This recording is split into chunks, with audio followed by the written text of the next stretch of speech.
Bueno, comenzamos la segunda parte de nuestra clase que está dedicada a preguntas y respuestas o comentarios de ustedes, ¿no? Aquí es para que lo hablemos ya un poco más relajado y donde podamos, digamos, hablar de estos temas. Entonces, primera cosa como comentando, José Wilmer, espero que te quede claro. O sea, por eso es que es tan importante que todos nosotros seamos capaces de distinguir lo que es un fenómeno político de un fenómeno jurídico, porque hoy en día lo se quiere combinar. Hoy en día, lastimosamente, se quiere presentar que el fenómeno jurídico está reducido al fenómeno político. Y eso no es así. Y eso es lo que trae desorden en el mundo humano. Muy bien. Santiago. Profesor, muy buenas noches, un gran Muy buenas saludo para noches. usted y un saludo para todos. Pues tengo dos preguntas. Una Sí. es referente o sea, al derecho natural, porque pues me surgió una duda, pues a lo mejor Sí. algo rara. En un caso hipotético, supongamos en el que pues haya un mundo, bueno, un mundo con, bueno, con principios de libertad naturales. Ajá. Y se dé el caso, por ejemplo, de que dos personas acuerden, digamos, un ejemplo como estos gladiadores que se mataban entre ellos, pero digamos que ocurra ese suceso, pero voluntariamente eso puede ser posible o me surge la duda, ¿no? Porque digamos, hay dos personas que voluntariamente quieren hacer ese tipo de actividades, pero sería posible, ¿no? Porque se estarían matando pues, entre ellos, ¿no? O pues me surge esa duda. Y la segunda sería, ¿qué opinión le merece esto estas grupos feministas, algunas autoras, ¿no? No todas, Uh-huh. que dicen, por ejemplo, que en los casos de feminicidios o de violación, etcétera, que se haya un derecho contrario al de carga de la prueba, pues que a mí me parece escandaloso, ¿no? Que digamos que la persona se tenga que defender en vez de qué opinión le merece eso. Muchísimas gracias de antemano por sus Sí, respuestas. entonces, Sandra, el tema de los, digamos, llamémoslo, de los gladiadores. Ojo con esto. Y esto es muy importante, pues, aclararlo, y es lo siguiente. Puede haber muchas cosas que sean inmorales o que, digamos, a algunas personas nos pudieran parecer inmorales y que, sin embargo, no son injusticias. Un ejemplo clarísimo para mí, voy a ponerlo, es el tema de la prostitución. ¿Ya? Es decir, en un mundo libre, la prostitución sería una acción que en principio no está agrediendo a nadie.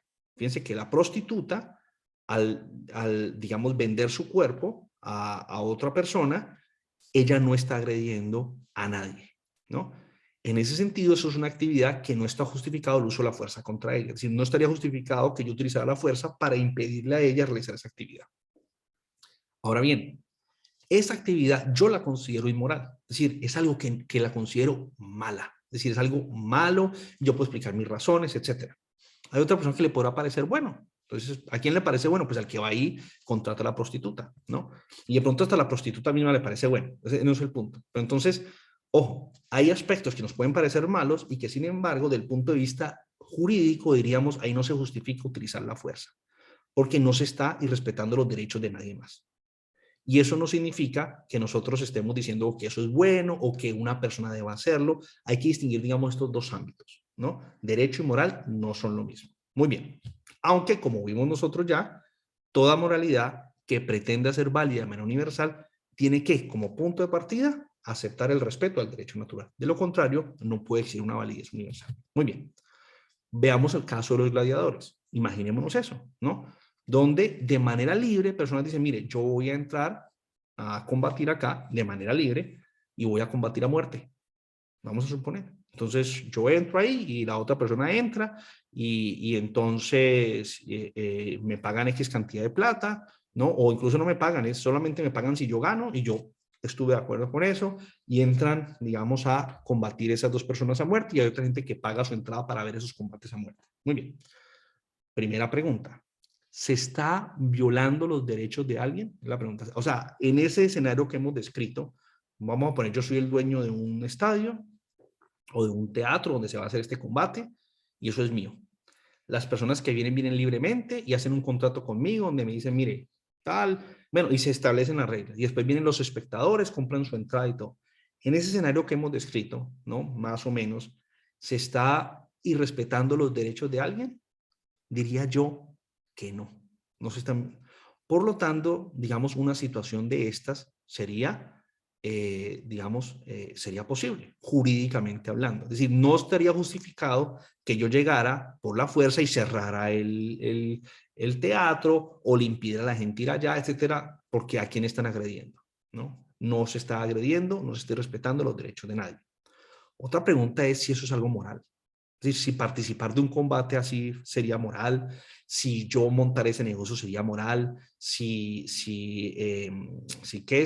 ir y comprar una entrada a una cosa sería moral, yo lo consideraría un horror, ¿no? Degradante, ¿no? Sería yo lo consideraría algo muy moral, algo muy malo. Es decir, una sociedad donde eso ocurra, digamos, yo diría que esa es una sociedad muy enferma y muy malvada. Es decir, una sociedad donde la gente encuentre placer al ver cómo dos hombres se matan o combaten a muerte y que estén dispuestas a pagar por eso, pues yo diría pues que son personas muy malvadas, ¿no? Pero es es otro tema. O sea, la pregunta no es, repito, la pregunta no es si eso es malvado o si es bueno. Habrá gente que lo parecerá bueno, ¿no? La pregunta no es eso. La pregunta es, ¿está justificado el uso de la fuerza para impedir una acción de esas? Y la respuesta es, no estaría justificada porque, digamos, todo aquí se ha dado sin violar o respetar los derechos de otros. Por lo tanto, no está justificado el uso de la fuerza, ¿ya? Entonces, en una situación así donde hay como un combate de gladiadores, pues sería injustificado porque ahí las personas están entrando de manera voluntaria. Ya distinto sería como eran los combates de gladiadores en la antigua Roma, donde la mayoría de las veces estos gladiadores eran esclavos. Ahí ya empezamos a ver una injusticia porque de pronto estos gladiadores están ahí como esclavos, están en contra de su voluntad. O, por ejemplo, como se hacía también en la antigua Roma, era que se utilizaban a criminales y se los echaba a las fieras. Muchas veces estos criminales eran cristianos, por ejemplo, cosas así. Pues ya eso es otro escenario, ¿no? Pues ya estamos hablando que ahí sí hay irrespeto de los derechos de otras personas. Pero estamos asumiendo que aquí hay combatientes y quieren combatir a muerte y quieren ganar plata. Sí, vamos a suponer que hay gente que quiere hacer eso y al hacer eso, pues no están dando los derechos de nadie. Y ojo, como en ese combate hay un derecho a la legítima defensa, porque el otro me está intentando matar a mí, yo estoy intentando matar al otro, pues hay legítima defensa, pues podíamos nosotros imaginarnos en estos escenarios que serían respetables. Sin embargo, repito yo, creo que hay claramente pues una acción muy moral. Es decir, pero digamos como un experimento mental que nos estaremos planteando, veo yo que no hay, digamos, no hay ningún problema. Y antes de darle la palabra a Ángel, ya te doy la palabra a Ángel, yo quisiera más bien poner un ejemplo diferente. Esta pregunta es muy importante porque es un experimento mental, digamos, límite, y entonces nos lleva a eso. Pero yo quisiera poner más bien el ejemplo con las peleas de gallos. Fíjense ustedes, con las peleas de gallos que se ocurren ahí y que hay muchos ambientalistas que quieren prohibirlas porque pues les parece un horror. Y yo no digo pues que bueno, que no, yo la verdad nunca he oído una pelea de gallos y no las he visto muy bien cómo son, entonces no sé qué tan horrorosas sean, así que me disculparán ustedes, pero vamos a suponer que sí es verdad que es muy horroroso y que eso es una vaina, digamos, muy brutal. Vamos a aceptar eso, ¿no? Pero el punto, ¿cuál es? Imaginemos nosotros, hay uno que es el dueño de donde se hace este combate entre los gallos. La gente libremente paga su entrada o entra, no sé cómo funcionará eso, y hay otra gente, o los mismos, quienes saben, son los dueños de los gallos. Bueno, la pregunta es, ¿un dueño puede disponer de su gallo así? El gallo es de él, le pertenece. ¿Puede disponer así? Es decir, ¿puede un dueño legítimamente poner su gallo a pelear con otro gallo? ¿Es algo que está incluido dentro de su derecho de propiedad? Y la respuesta es, claro que sí. Es el gallo, es un animal y él puede disponer de ese gallo como a él le parezca siempre y cuando al hacerlo no dañe los derechos de propiedad de otro. Y él al hacerlo, fíjense ustedes, no está agrediendo contra los derechos de propiedad o los derechos naturales de otra persona. Por lo tanto, puede disponer del gallo de esa manera. Y por lo tanto, ni el dueño, digamos, de la gallera, ni los asistentes a la gallera, ni los dueños de los gallos, con su acción están agrediendo los derechos de otras personas. Y por lo tanto, esta actividad es jurídicamente respetable. Distinto es si es moralmente respetable. Es decir, si yo considero, esa es otra pregunta, que sea algo bueno hacer eso con el gallo de uno. Es decir, es bueno coger mi propio gallo, es una manera buena de tratar al gallo. No, bueno, sí, digámoslo así, es una buena manera de tratar al gallo y es algo bueno para mí ponerlo a pelear. Bueno, ahí pueden haber distintas opiniones. A algunos les parecerá que sí, a otros les parecerá que no. No voy a entrar en esa discusión, no porque no sea posible o incluso no sea interesante hacerse la pregunta. Es decir, ¿cuál es la buena manera de tratar a los animales? Es una pregunta moral importante. Pero una cosa es la pregunta moral y otra cosa es la pregunta jurídica, que hoy los ambientalistas quieren confundir. Si los ambientalistas quieren hoy confundir la pregunta jurídica con la pregunta moral. Sin lugar a dudas, hay maneras inmorales de tratar a los animales, pero el hecho de que haya una manera inmoral de tratar a un animal no significa que eso justifique el uso de la fuerza contra esa persona. El caso típico es, vamos a suponer una persona, vamos a poner un caso horroroso, ¿no? De una persona que es dueño de su perro y él todos los días va y le pega una patada al perro. Él va y le gusta pegarle una patada, le pega nada más uno. Todos los días va y le pega una patada al perro y le pega bien duro al perro. Y el perro llora y sale y se va, pero a él le produce eso placer. Este hombre es un hombre malvado y es un hombre inmoral, ¿no? La pregunta es si él al hacer eso está violando los derechos de alguien. La respuesta es no. Y como no está violando los derechos de nadie, no se justifica el uso de la fuerza contra esa persona. ¿Sí me explico? Y utilizar la fuerza contra esa persona como se hace hoy en día y como se exige hoy en día es no solamente injusto, sino también inmoral. Porque también es malo y respeta los derechos de otras personas. Entonces, fíjense que tenemos que distinguir bien esto, porque uno es el tema del uso de la fuerza y otro es el tema de la pregunta por lo bueno y lo malo. Uno es la pregunta jurídica y otra es la pregunta de lo bueno, es decir, ¿cuál es la mejor forma de vivir? Evidentemente, creo yo, y ahorita no entremos a las razones, pero creo yo que todos ustedes estarían de acuerdo conmigo en que la mejor manera de vivir no es andarle pegando a los animales, a mis animales. Obviamente, si lo que a uno le gusta es pegar una patada al perro de otro, pues estamos agrediendo la propiedad de otro. Estamos hablando de que a este ser inmoral le gusta es pegarle a su propio perro, ¿no? Estamos suponiendo eso. Evidentemente es una inmoralidad y creo yo que todos estaríamos de acuerdo que esa no es la mejor manera de vivir, esa sería una mala vida. Pero el punto acá no sería la pregunta moral, que es importante o muy importante, sino sería la pregunta jurídica. Al hacer eso, ese hombre está violando los derechos de otra persona. La respuesta es no. Y aquí, antes de pasar al tema de las feministas, pone ahí el juego del calamar. Miren, yo no me he visto esa serie, pues como yo no he visto esa serie, no puedo hablar exactamente de lo que pasa ahí, pero lo que tengo entendido es que algo así como que es un concurso donde la gente libremente va, pero allá, digamos, si pierde en un juego, lo matan o algo así, ¿no? Yo creo que ya ese es un caso muy diferente, ya es un caso muy diferente, porque no es lo mismo, y yo digo es muy diferente porque veamos la realidad misma de lo que nosotros estamos presentando. No es lo mismo donde una persona entre a combatir con otra, digamos en combates a muerte, donde, digamos, la una sabe que está entrando en combate a muerte, quiere hacer ese combate a muerte, y donde el uno se está defendiendo del otro, ¿ya? A simplemente un caso donde yo entro, juego cualquier juego, pierdo ese juego y vienen a mí y me fusilan. Claramente hay una diferencia en la situación misma. Así incluso la gente diga, no, es que yo voluntariamente fui allá. Hay una diferencia porque es que aquí estamos ante la situación donde hay una persona que está matando a otra, pero esta persona que está matando a otra la está matando sin que esa persona lo haya agredido en sus derechos.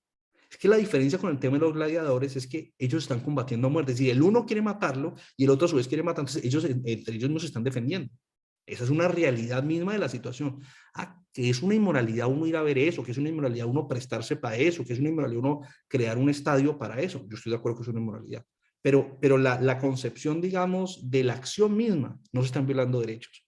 Muy distinto es que dicen, no, yo monto un estadio para hacer unos juegos, hay gente que ve esos juegos y resulta que alguien pierde y después de que perdió viene otro y lo fusila.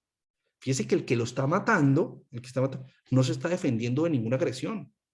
Entonces, ese sí sería claramente un acuerdo voluntario, ilegítimo y que no es respetable. Es decir, si alguien viniera, por ejemplo, y rescatara al que va a ser asesinado en una situación de estos juegos así, digamos, inmorales, si alguien viene y rescata y viene el asesino que lo iba a matar y dice, no, mire, pero es que esta persona firmó este acuerdo y está ahí voluntariamente y yo lo voy a matar, evidentemente creo que nosotros podríamos defender jurídicamente el derecho a intervenir, utilizar la fuerza para rescatar a esa persona.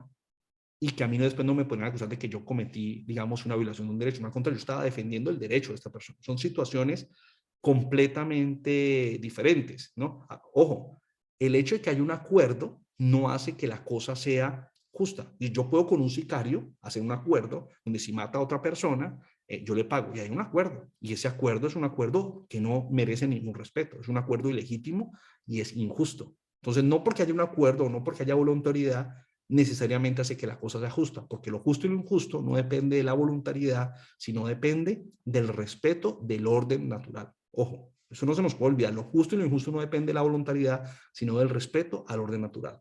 Y en el caso de los gladiadores, en la medida en que hay un combate a muerte entre ambos y el uno se está defendiendo del otro, y así sucesivamente, ¿no? Cada uno está defendiendo del otro, yo diría, este tipo de combates serían inmorales, pero ahí no se estaría violando ningún derecho. En cambio, en el caso donde yo participo en un juego que si lo pierdo me matan, ahí claramente sí hay una violación del derecho natural, porque cuando me matan, no me matan en respuesta a una agresión que yo esté cometiendo, sino simplemente porque perdí un juego. Evidentemente eso no es una agresión y eso es injustificado.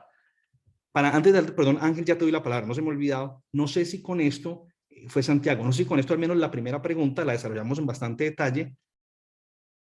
A todos les quedó claro el tema, digamos, de los gladiadores y por qué yo consideraría que esa imagen de los gladiadores sería respetable, o al menos jurídicamente respetable, ¿no? Aunque moralmente no, y la diferencia abismal que había con un caso como, creo yo, que es el juego del calamar. No, yo no he visto, entonces no sé que si del ejemplo que yo puse se ajusta o no a la serie, pero Sí, creo que es sí, más o menos así en lo que le está digo a la gente. perfecto, sí, No sé señor. si con esto, digamos, se entiende como esa distinción.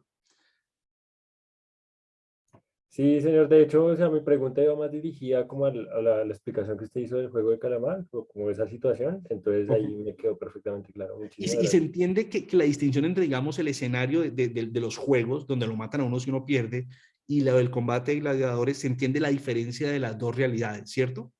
Sí, porque en una hay una agresión directa y en la otra pues no se presenta esa situación. Correcto, muy Pues bien. no es legítimo. Perfecto, listo. Vamos ahorita a la segunda pregunta, que es el tema de las feministas, ¿no? Claro, fíjense, en toda situación donde se cambie la carga de la prueba y se ponga la carga de la prueba sobre el acusado, hay una injusticia, ¿no? Claro, aquí las feministas lo que tratan de decir es que no, es que es muy difícil probar, es cierto, pero lastimosamente tenemos nosotros que entender algo, y es que en las acciones humanas y en la justicia humana hay límites. Y si nosotros estamos esperando que la justicia humana sea perfecta, cuando me refiero, ¿qué significa que la justicia humana sea perfecta? Es decir, que cuanto crimen ocurra sea castigado. Eso es humanamente imposible. Desgraciadamente, es imposible que eso ocurra. Es decir, siempre va a ser posible que haya criminales que se salgan con la suya, desgraciadamente. Y por eso, fíjense ustedes, eh, nuestro objetivo jamás debe ser crear un sistema perfecto desde ese punto de vista, es decir, que garantice que, porque eso es imposible, nadie puede diseñar un sistema así. Lo que nosotros debemos tratar es diseñar un orden social en donde que eso ocurra sea muy difícil y donde nosotros podamos defendernos de la mejor manera de sufrir un crimen.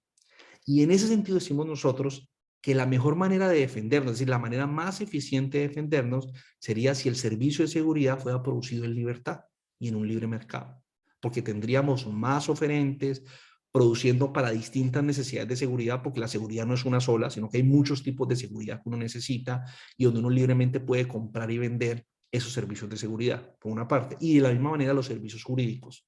¿Con esto garantizamos que no se cometa ningún crimen? No. ¿Con eso garantizamos que nunca se comete una injusticia? Tampoco. Pero con eso sí garantizamos lo que humanamente es posible, que tenemos un sistema en el que el costo de la injusticia es el más alto y donde hay toda una serie de incentivos para descubrir a los criminales. Eso desgraciadamente es lo que no ocurre en el sistema que nosotros tenemos hoy en día, donde la producción de seguridad y la producción de justicia está totalmente monopolizada por el Estado. Los jueces van a ganar exactamente lo mismo, independientemente de que sus fallos sean justos o no, de la cantidad de fallos que produzcan, de la realidad y naturaleza, no va a producir ningún efecto.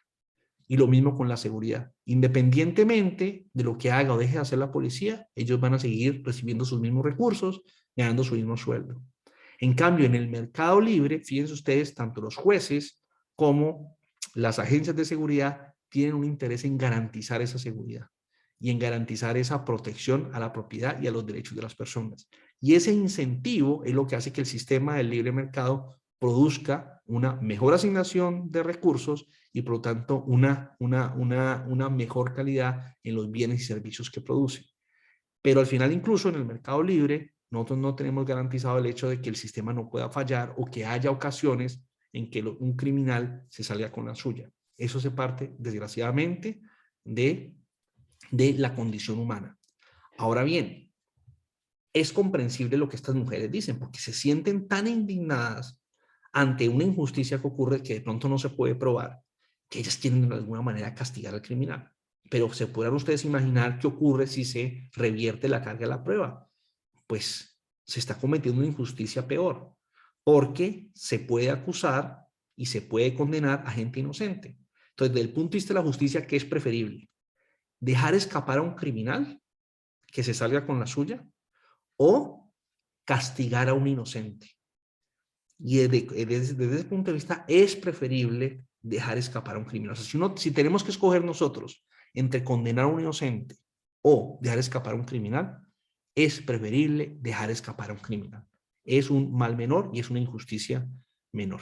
Es decir, porque en un caso estamos hablando de que ya, digamos, el crimen ocurrió y no lo vamos a poder reparar, lo cual está muy mal, eso no debería ocurrir, pero en otro caso estamos hablando de que una persona que no le ha hecho nada a nadie, que es completamente inocente, la estarían, digamos, condenando y estarían cometiendo un crimen contra ella. Entonces, evidentemente, esta es una situación peor porque es un nuevo crimen, es un crimen que no existía, es un crimen que, digamos, se está permitiendo. Entonces, en ese sentido, uno entiende por qué algunas feministas hacen este argumento y es por la dificultad de la prueba, pero la dificultad de la prueba no justifica cambiar un principio universal, que es que el que acusa tiene la carga de la prueba.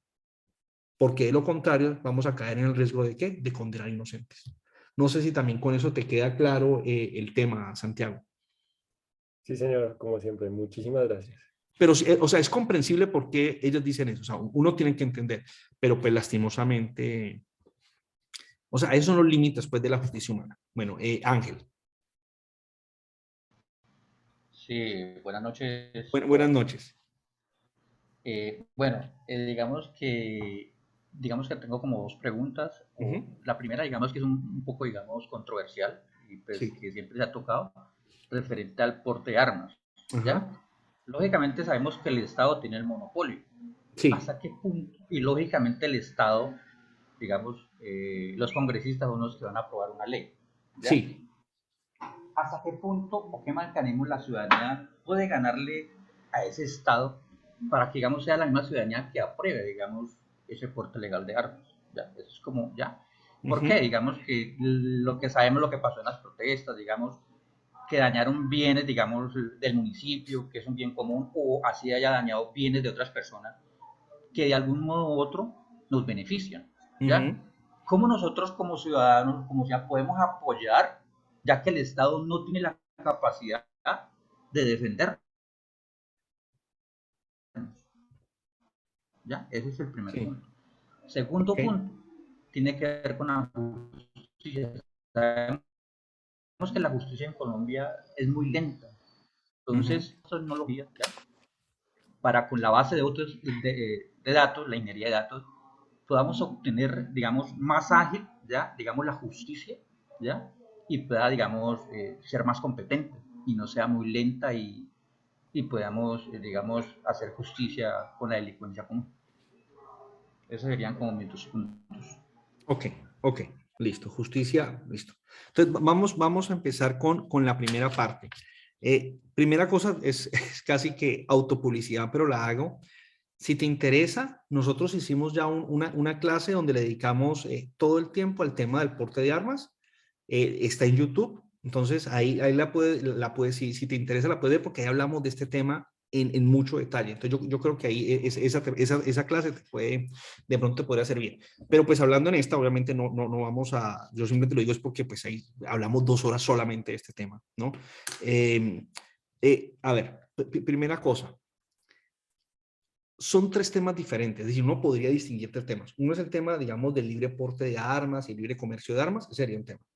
Otro tema sería el tema de la legítima defensa y otro tema sería el del monopolio de las armas del Estado. ¿Ya? Son tres temas distintos. En la práctica, los tres temas se relacionan, ¿ya? Pero conceptualmente nosotros podríamos distinguirlos. Me explico. Si nosotros podríamos decir, el Estado tiene el monopolio de las armas, pero las personas pueden defenderse y en ese sentido, las personas podrían tener armas para defenderse. Y, digamos, lo uno no contradeciría, no una contradicción con lo otro, ¿ya? Ahora bien, en la práctica, ¿qué es lo que termina pasando? Que esa afirmación del monopolio de las armas del Estado se traduce en que solamente el Estado puede tener armas y los ciudadanos no. Ese no poder tener armas o no poder comerciar libremente con armas ya empieza a poner en un estado de indefensión al ciudadano. Y en segundo lugar, eso se traduce solamente en la legítima defensa. Porque si yo no me puedo defender, pues ¿qué legítima defensa voy a poder hacer? Entonces, en la práctica en Colombia, sobre todo, que es el caso que nosotros más conocemos, hay claramente el monopolio de las armas del Estado se está traduciendo en la práctica en un estado de indefensión, donde nosotros no nos podemos defender ni del Estado, ni nos podemos defender nosotros de los criminales. Eso, digamos, está claro. Pero conceptualmente uno podría distinguir los tres temas. Pero en la práctica ocurre esto que le estoy diciendo. Desde el punto de vista del derecho natural, es evidente que nosotros tenemos, en primer lugar, el derecho a producir armas y vender armas libremente. O sea, el libre comercio de armas es como vender lo que uno quiera. Es decir, ahí no puede haber control alguno. Si yo al producir armas y vender armas o comprar armas no estoy violando los derechos de los demás, pues, digamos, no está justificado el uso de la fuerza para prohibir o controlar o limitar esa producción y esa libre compra y venta. O sea, es decir, aquí en la producción de armas y en la compra y venta de armas debe haber también libertad. Eso es lo primero. Y en ese sentido, en principio, el porte de armas pues debe ser libre. Pero a eso yo le añado, digamos, dos cosas, dos aclaraciones a esa afirmación general sobre la libertad en la producción y mercadeo de armas. Son dos cosas muy importantes. Primero, las armas son instrumentos, son medios de acción. Y todo instrumento que nosotros diseñemos, pues tiene un objetivo, lo vamos a utilizar para esto o para lo otro. En ese sentido, las armas dentro del libre mercado y dentro del derecho natural deben tener como propósito o defendernos de las agresiones o en caso de que la agresión se haya cometido, que nos permitan utilizar la fuerza para capturar al criminal, castigarlo y hacer lo que él repare el daño causado. En ese sentido, la naturaleza de las armas debe ser tal que permita distinguir entre aquellos que son criminales y aquellos que no lo son, porque la fuerza solamente puede, digamos, dirigirse a aquellos que están irrespetando el orden natural. ¿Qué significa eso? Significa que aquellas armas que no hacen esta distinción son esencialmente injustas y por lo tanto son inaceptables del punto de vista del ordenamiento jurídico. Hago referencia especialmente a unas armas que hoy utiliza el Estado, que son las armas de destrucción masiva, es decir, armas que no permiten distinguir entre una persona y otra, como misiles, bombas nucleares, que son, digamos, por ejemplo, donde usted con estas armas, usted no distingue, usted lanza eso, o lanza un misil y eso destruye todo lo que está ahí alrededor. Y usted no distingue una persona de la otra, usted no distingue la propiedad de una de la propiedad de otra. Ese tipo de armas, fíjense ustedes, están utilizando una fuerza que por su propia naturaleza no se puede dirigir única y exclusivamente a los agresores y su propiedad, sino que es una fuerza que le cae también a gente inocente y a la propiedad de gente inocente. Ese tipo de armas son injustas, son por definición criminales y por lo tanto es injustificable su producción y comercialización. Es decir, comprar y vender bombas nucleares no es algo aceptable en el mercado libre. Y no es aceptable en el mercado libre porque es injustificable e ilegítimo ser dueño de una bomba nuclear. Es decir, yo no puedo justificar, es injustificable y por lo tanto no merece ningún respeto ser dueño de una bomba nuclear. O sea, nadie puede ser dueño de una bomba nuclear. Nadie tiene el derecho a ser dueño de una bomba nuclear porque usar una bomba nuclear implica desconocer a gente inocente y desconocer a sus derechos. Y por lo tanto, es un arma que no permite que se dirija la fuerza a los criminales.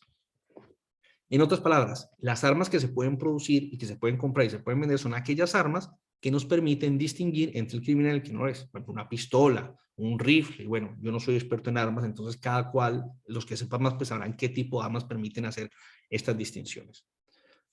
Primera aclaración. Y segunda aclaración.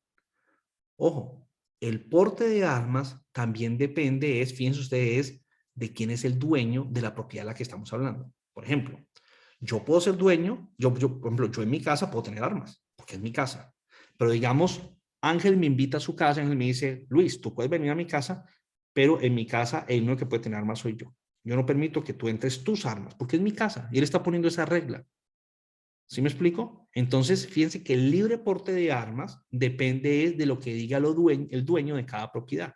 Entonces, por ejemplo, Ángel puede establecer como regla, el que quiera entrar a mi casa puede venir siempre y cuando no traiga armas. Si trae armas, no está invitado a mi casa. Él tiene el derecho a establecer esa regla. O, por ejemplo, si yo entro a un restaurante, el dueño de un restaurante puede decir, mire, aquí admitimos que entren gente armada, o aquí no admitimos que entre gente armada. Aquí la seguridad la proveo yo, y si a usted no le gusta, pues no entre. ¿No? O habrá restaurantes que permitan que entre gente armada y no armada. Bueno, todas las combinaciones que ustedes quieran. Y así nosotros como clientes veremos a dónde vamos. Yo sé que el restaurante A permite que entre gente armada. Yo sé que el restaurante B no permite que entre gente armada. Y yo como cliente, yo decido a cuál voy, y a cuál me interesa ir, y así sucesivamente.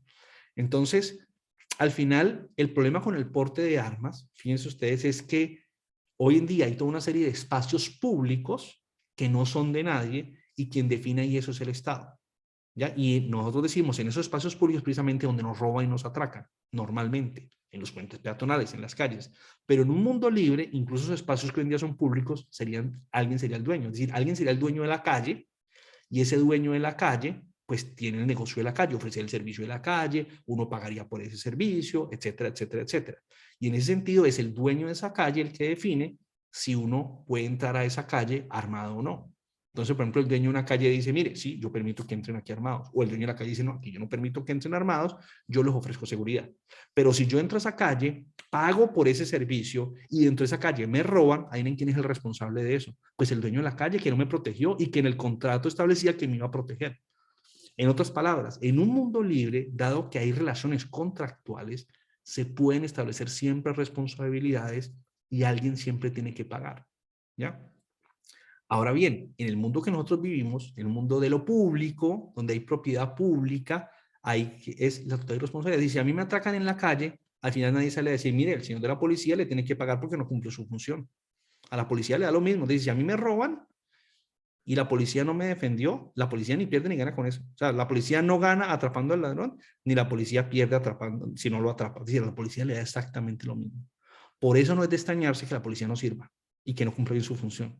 ¿Por qué? ¿Por qué razón lo va a hacer? ¿Qué están ganando ellos? No están ganando nada. Y si no lo hacen, ¿qué les pasa? Tampoco les pasa nada. Entonces, pues es una organización totalmente irracional del asunto. Bueno, no sé si con esto, Ángel, te quedó un poco más claro, como vuelvo y juega, muy básico, pero la idea pues del porte de armas, este primer punto, ¿te queda como más o menos claro? Y simplemente termino de decir esto, ¿qué podemos hacer nosotros la ciudadanía? Es muy difícil, hoy en día la verdad estamos bastante indefensos, porque vuelvo a jugar, ¿quién controla todo el poder? El Estado. ¿Quién define todas las cosas? El Estado. No solamente eso, sino incluso las armas que nos permite tener el Estado, si las que, digamos, si uno hace, digamos, cumple todos los requisitos, pide el respectivo salvoconducto y le dan el salvoconducto, etcétera. Esas armas con las que nos podríamos armar para defendernos de los criminales, por ejemplo, comparen ustedes esas armas con las armas que tiene el Estado. El Estado tiene aviones, el Estado tiene tanques, el Estado tiene, bueno, metralletas, cañones. Fíjense, o sea, nosotros al final defendernos del Estado es imposible. Es decir, el monopolio de las armas en últimas implica necesariamente al menos indefensión ante el Estado. Indefensión ante el Estado. Y les decía yo a ustedes en esa clase que nosotros hablamos sobre el porte de armas, que comparen ustedes la situación en la que estamos hoy en día, las armas de las que nosotros disponemos con las armas de las que disponían los estados hace 200 o 300 años. Cuando fueron las guerras de independencia, fíjense ustedes, cuando fueron las guerras de independencia, comparen las armas que tenía el Estado, digamos la monarquía española, y las armas que los rebeldes, Simón Bolívar, etcétera, pudieron juntar. Eran prácticamente las mismas. No había mucha diferencia de fuerza de armas entre lo que la gente de manera independiente y privadamente podía tener y lo que tenía el Estado.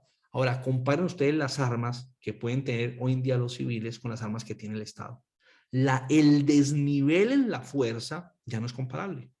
O sea, en el siglo XIX, digamos en 1810, ¿qué tenía la monarquía española? Tenía pues esos rifles con los que disparaban, y no era mucho más lo que tenían, ¿no? Unos cañones, caballos. ¿Y qué tenía la gente? Tenían también los rifles, tenían caballos. Conseguir un cañón pues no iba a ser tan complicado. Es decir, había un equilibrio de fuerzas entre las armas que tenía el Estado y las armas que podía conseguir la gente. Ahora, usted ahorita las armas que puede conseguir la gente, los civiles, pistolas, rifles, de pronto metralletas, comprarlas ustedes con tanques, aviones, misiles, bombas nucleares, ya eso no hay comparación. Sí, o sea, el desnivel de fuerza, en ese sentido, el estado de indefensión en el que estamos nosotros frente a los estados es enorme. Entonces, en ese sentido, lastimosamente, es muy poco lo que podemos hacer. Prácticamente, ¿qué podemos hacer? Prácticamente podríamos intentar conocer cuáles son los requisitos para tener un salvoconducto e intentar nosotros obtener un arma si es que creemos que esa es la mejor manera. Y eso lo podríamos hacer y habría que hacerlo. ¿Cuáles son las normas dentro de Colombia? ¿Cómo consigo yo un salvoconducto? ¿Qué tengo que hacer? Etcétera. Eso sería lo que podríamos hacer prácticamente, pero con una serie de limitaciones muy enormes. Y por eso, pues digo yo, es importante conocer esta situación para denunciar y denunciar la injusticia que eso significa y el estado de indefensión en el que estamos nosotros frente al Estado y frente a los criminales. La verdad es que el monopolio de las armas del Estado se traduce en la práctica en la imposibilidad de defenderse y en el absoluto estado de indefensión frente al Estado y frente a los criminales. Y fíjense ustedes lo que pasa hoy en día, cuando una persona se quiere defender, por ejemplo, con todas estas protestas, si alguien quería defender su local o su vivienda, resulta que estas personas simplemente por intentar defenderse ya son paramilitares y la fiscalía los investiga. Esa es la injusticia en la que nosotros estamos. Es decir, uno puede, ¿quién está agrediendo? ¿Quién está invadiendo el territorio del que no es, donde no pertenecen? Es muy fácil determinar eso. ¿Quién se está metiendo donde no es? ¿Quién está dañando lo que no es suyo? Y las personas que salen a defenderse, entonces los acusan de que son paramilitares. O sea, es claramente, digamos, la izquierda tiene muy claro qué significa para ellos paramilitar. Ya ellos lo aplican simplemente paramilitar no solamente a los paramilitares, que eran organizaciones criminales, sino incluso a cualquier ciudadano que se quiera defender. O sea, ejercer la legítima defensa ya también la izquierda lo considera paramilitarismo, como si los paramilitares hubieran sido organizaciones de legítima defensa y no bandas de criminales. Es decir, esas confusiones que crea la izquierda son obviamente muy peligrosas. No sé si con eso la primera pregunta queda clara, Ángel. Sí, perfecto. Muy bien. La segunda pregunta, ¿qué es justicia más ágil? Fíjense que ese tema de la justicia más ágil es una pregunta un poco más económica, más que de ciencia jurídica o del derecho natural. Porque aquí la pregunta en la justicia más ágil no es tanto qué es lo justo, cuál es el derecho, cómo le asignamos responsabilidades a cada persona, que sean las preguntas jurídicas, sino la pregunta es cómo ofrecemos nosotros un mejor servicio de justicia. ¿Ya? ¿Cómo producimos nosotros mejor justicia, más eficiente y que satisfaga las necesidades de las personas? Entonces ya esa pregunta, fíjense ustedes, no es una pregunta jurídica, de ciencia jurídica o de filosofía del derecho, sino que es una pregunta económica. Pero igual, demos una respuesta corta al respecto porque es importante, tiene que ver con nuestro tema y tiene que ver con lo siguiente. Evidentemente, todos quisiéramos que si a mí me roban, por ejemplo, me robaron lo que sea, se me metieron a la casa y me robaron mi computador, el televisor, etcétera, pues nosotros quisiéramos que a los 5 minutos, ¿no? Ya hubieran atrapado al ladrón y me estuvieran devolviendo mis cosas, etcétera. Como ustedes se pueden imaginar, eso es imposible en cualquier mundo humano que nos imaginemos. Es decir, capturar al ladrón, llevarlo ante un juez, condenarlo, requiere tiempo. Ahora bien, el tiempo que requiera, evidentemente, del punto de vista de la eficiencia económica, en un mundo libre, la idea es que ese tiempo sea lo más rápido posible. Porque entre más rápido sea, pues también menores daños se causan, la indemnización también es menor y es más rápido, es menos costoso ante el juez, etc. Entonces, digamos que en un mundo libre, donde la justicia es privada, pues hay un incentivo a que eso sea lo más rápido posible. Y en ese sentido ya, digamos, el libre mercado permite que sea pues, más rápido. Ahora bien, la ventaja del libre mercado es que hay alternativas. Supónganse lo siguiente, les voy a poner un ejemplo. Yo contrato una agencia de seguridad, ¿ya? O contrato una compañía de seguros. Y digamos, yo lo que pongo es lo siguiente. Si a mí me roban, mi casa, por ejemplo, lo que pasó hoy con los seguros contra robo de los carros. Si a mí me roban, apenas me roban, yo tengo un seguro donde esta compañía de seguros, yo voy y reclamo y me entrega a mí la plata del valor de lo que me robaron. Yo pago por ese seguro.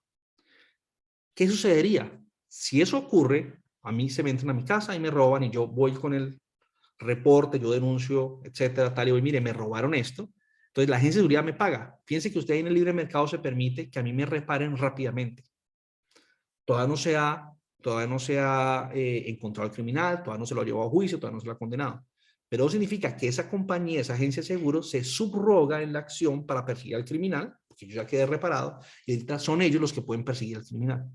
Y entonces a esa compañía le conviene capturar al criminal y llevarlo, digamos, a un juicio, ¿no? Para que el criminal le paguen a ellos lo que ellos me pagaron a mí. Por hacer eso, obviamente, la compañía, ¿no? Pues me va a cobrar a mí algo. Entonces yo le estoy pagando un servicio a la compañía. ¿Por qué le estoy pagando yo?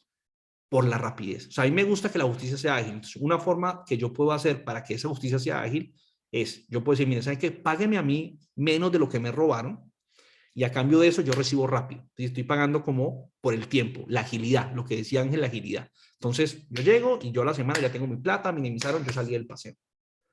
Pero a cambio de eso, esa compañía o esa empresa queda con el derecho de perseguir al criminal. Entonces ellos dicen, mire, usted no se entienda con juicios, usted no se entienda con abogados, usted no se entienda en esas cosas, pero yo le cobro por eso, es un servicio que yo le voy a prestar a usted, que no se tenga que ver con eso.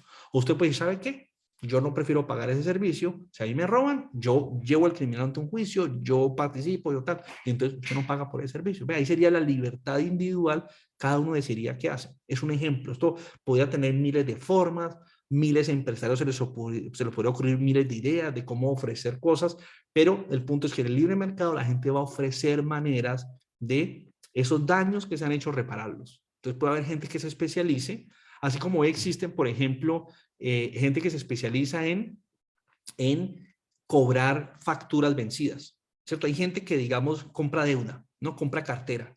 Entonces le dice a usted, mire, ¿a usted cuánto le deben? No, me deben 30 millones de pesos, tengo en facturas vencidas 40 millones de pesos. Entonces la gente le dice, mire, le doy 25 millones de pesos ya, y le compro todas esas facturas. Entonces la gente dice, le vendo eso. Y yo me voy con esas facturas, yo ya soy el titular de eso y yo me encargo de qué, de llevar los procesos judiciales, tal, y yo me gano una plata, ¿por qué? Porque yo cobro la plata, cobro unos intereses, etcétera, pero yo cargo con el tiempo. Entonces son unas por otras.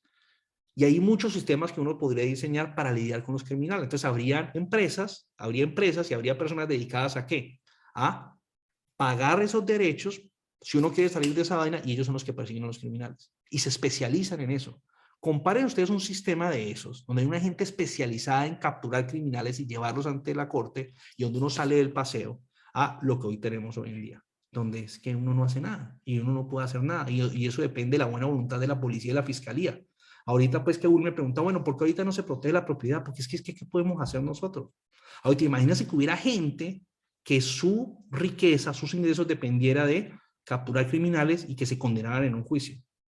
Pues eso sería un negocio. Y le podrían a uno decir eso, mire, ¿a usted lo robaron? ¿Cuánto lo robaron? ¿Tanto, tanto, tanto? Ok, le compro a usted eso.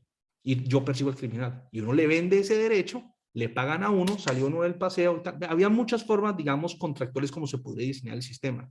Pero el punto es que eso es lo que permite la libertad. ¿Qué es lo que permite la libertad? Satisfacer las necesidades de mejor manera de las personas. Eso es lo que permite la libertad. Y perseguir de manera más eficiente a los criminales.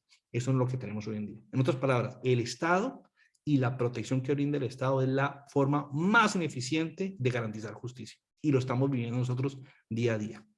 No sé, Ángel, si esto te da como una idea de este tema de la justicia ágil. Porque vuelve y juega, ágil, claro, nosotros quisiéramos que durara un día, pero ni siquiera en un mundo libre un juicio sería posible en un día, porque queda la oportunidad del criminal que se defienda, que presente sus pruebas, que diga, no, es que yo no he robado a nadie. Es que ese es el punto. Yo digo, no, mire, fulanito me robó. Ok, pruébelo, hay que probarlo, hay que presentar, pero eso requiere tiempo y tiene costos, etcétera. Entonces, una forma como uno puede evitar esos costos es si contractualmente uno con alguien le vende esos derechos y alguien le paga a uno por eso. Y así sería más ágil. Uno se sale de eso, fíjense, en una semana resuelto yo mi problema, ya no tengo nada que ver, pero el otro quedó subrogado. Esa sería una opción, ¿no? Para esa agilidad. Y eso me lo ofrece, ¿qué? El mercado. Habría empresarios que están diciendo, yo le vendo a usted ese producto. Usted quiere salirse de este problema rápido y usted quiere, digamos, una reparación rápida, yo le vendo a usted ese producto. No sé si se entendió, si se entiende lo que estamos tratando de decir aquí, Ángel. Sí, perfecto. Ok, para los demás es claro, porque estas son cosas, por una parte, controversiales y por otra, cosas que nos deben sonar raras, porque el mundo en el que nosotros vivimos pues, es completamente diferente, donde este tipo de cosas no las podemos hacer, ¿no? Desgraciadamente. Y pues por eso es el mundo en el que vivimos. Pero aunque son muy raras, espero yo que todos ustedes vean la razonabilidad que hay detrás de ellas y por qué al final serían no solamente razonables, sino mejores, porque serían más justas. Muy bien. ¿Hay alguna otra pregunta o alguna otra duda en relación con este tema?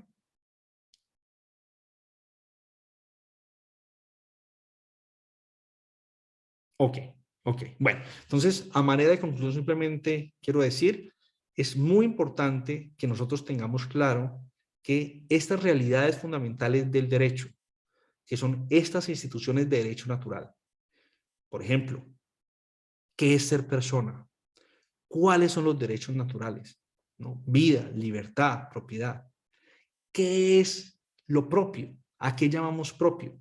¿Cuáles son sus límites? ¿En qué condiciones se establecen? Etcétera, etcétera, etcétera. Todas estas, digamos, instituciones jurídicas fundamentales vienen definidas por naturaleza. Está en la realidad misma. Y en ese sentido, sus principios, sus reglas, no dependen del parecer humano. No pueden ser simplemente convencionales, sino son algo que nosotros debemos descubrir en la naturaleza de las cosas. Y por lo tanto, ahí hay ciencia. Y por eso hablamos de una ciencia jurídica. Esta visión, ojo, este punto de vista, que había sido el punto de vista tradicional en la historia del derecho. Esto que yo les estoy presentando a ustedes, estos principios fundamentales, tal y como los entendemos nosotros hoy en día, de hecho había sido la opinión común en la historia del derecho. Era claro eso en la jurisprudencia romana, que había un orden natural del derecho y que esa era la naturaleza de las cosas donde descubríamos cuáles eran esos principios jurídicos y esas reglas jurídicas. Eso fue claro en la jurisprudencia medieval y eso fue bastante claro más o menos hasta el siglo XIX.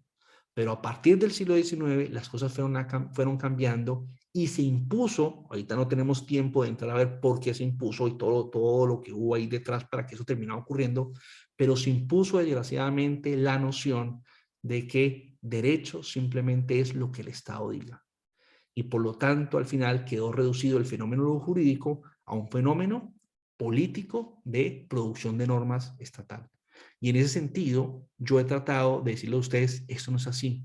Y eso es una excepción en la historia del derecho. Y ojalá nosotros logremos recuperar esa tradición, porque bien importante sería no solamente para tener claro qué es lo justo, sino como una herramienta crítica de las acciones de los estados del presente. Si nosotros tuviéramos a la mano esta herramienta del derecho natural, imagínense de qué manera podríamos nosotros criticar a los poderosos y detenerlos. Pero lastimosamente ha caído en desuso y ya no hace parte de la opinión pública. Tenemos que rescatar nuevamente el derecho natural y tener que volver a ser parte de la opinión pública porque es algo que va a limitar y limitaría mucho a los poderosos, ¿no? Y eso en ese sentido es muy importante. Repito, ¿qué es derecho? ¿Cuál es el orden natural de las personas? ¿Qué es una persona? ¿Cuáles son sus derechos naturales? ¿Cuál es el contenido de esos derechos? ¿Qué es propiedad? ¿Cuáles son los límites de la propiedad? Son todas cosas que vienen definidas por naturaleza y no por la voluntad ni las convenciones de los hombres, especialmente no por lo que digan los poderosos. Y por eso es que nosotros podemos decir, esta ley es injusta, esta norma es injusta, esta acción del Estado es injusta y es inaceptable y viola el derecho. Esta distinción en que lo jurídico y lo legal no son sinónimos es fundamental. Una distinción muy sencilla, pero con unas implicaciones enormes desde el punto de vista del orden social. Entonces, les agradezco mucho por asistir hoy y con eso pues terminamos nuestra clase y los espero pues el próximo jueves.